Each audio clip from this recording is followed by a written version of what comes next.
Hey everybody, it's Adam Scott Campbell. I am once again YouTubing. I'm today I wanted to um, talk a little bit about my remedy, or one of my remedies, one of my biggest remedies to depression.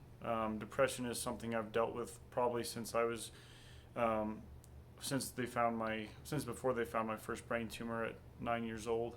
I wanted to talk about something that's really helped me and give you a few examples that might help you if you or someone you love battles depression.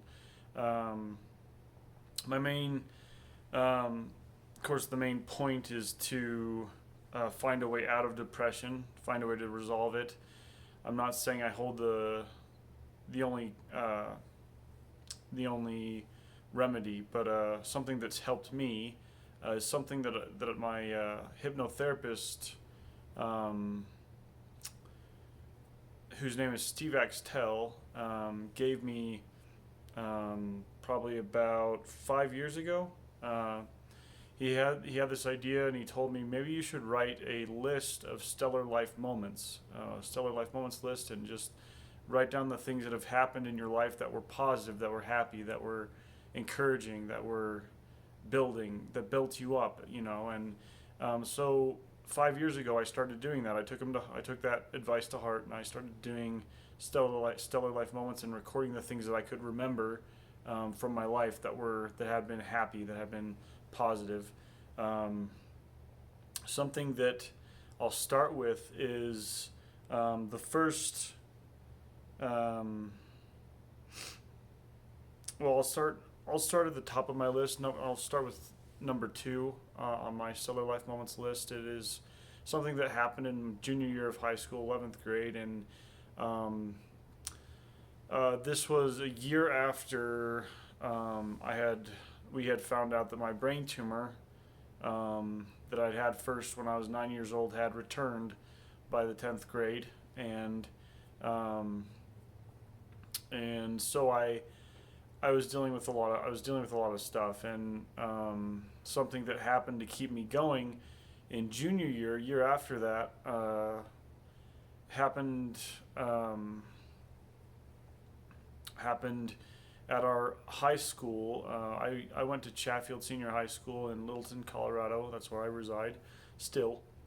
And the thing that happened, um, a senior student from my school had passed away in a motorcycle accident, um, just up the street from our school the day before this event in my life. And I know nothing about it. I didn't know that he'd passed away. I didn't know him personally. I didn't know about him. He was a stellar student, and um, I just, I went to school, like I said, probably in the most dark frame of mind I'd ever been in before, not knowing anything that had happened about. His name is Patrick, and not knowing anything about what had happened to him. I went to school in the darkest frame of mind I'd ever been in, and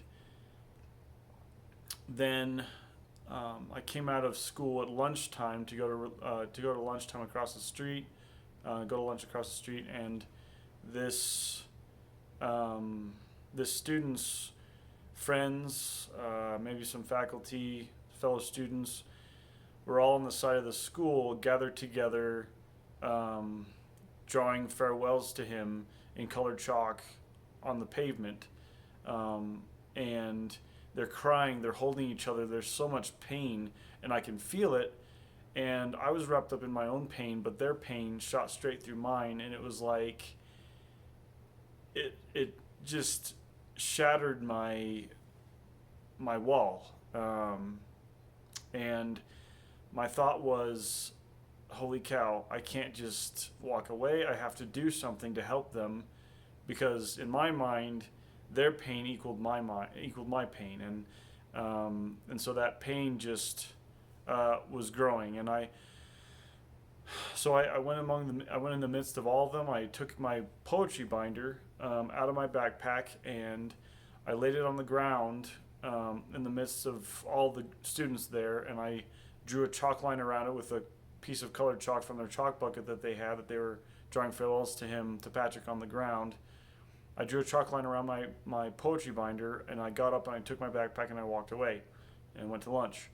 Um, the it was the hardest thing I'd ever done because I'd never shared those poems, those heart pieces, with anyone. That was my heart lying on the ground, and but I felt it was something I had to do. So I was at lunch going crazy, thinking, what are they doing with my binder? What if some of them are taking from it? What if they're defacing it?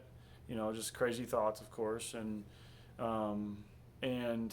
I came back from lunchtime to school at Chatfield, and I hurried across the street back to school. This girl is laying on her stomach with my binder open in front of her. She's reading, and I'm thinking, holy cow, what is she reading? What is she finding out? What is she learning about me? She looks up out of some intuition, probably, sees me coming, gets up in a hurry, and just books it. I didn't have a chance to talk to her. I don't know if I could have, but I took my binder back. I put it in my backpack. I went to my last two classes, and came out of school in shock at what I'd done, what had happened. And another girl who I knew she was from my grade. Her name was Shannon, and she was probably one of the most pure-hearted people I knew. She walks up to me and she wraps me in her arms and she whispers in my ear and she says, "I never knew." Those were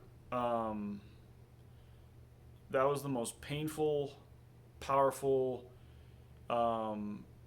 healing, shocking hug and words that I'd ever received and ever heard in my life. And she saved my life because I was in a very, very dark place of who knows what would have happened, but I was not in a good place. And if she hadn't done what she did, probably things would have been a lot worse than in closing, just want to say thank you to you, Shannon, wherever you are now. And I just, I hope those who read or watch this video will know that, whether on this side or the other side, there are angels in our lives, and people come into our lives and help and save our lives, and as a matter of fact. And just want you to know that you're loved and you're looked after, and hope you have a great day. Again, it's Adam Scott Campbell. Thanks.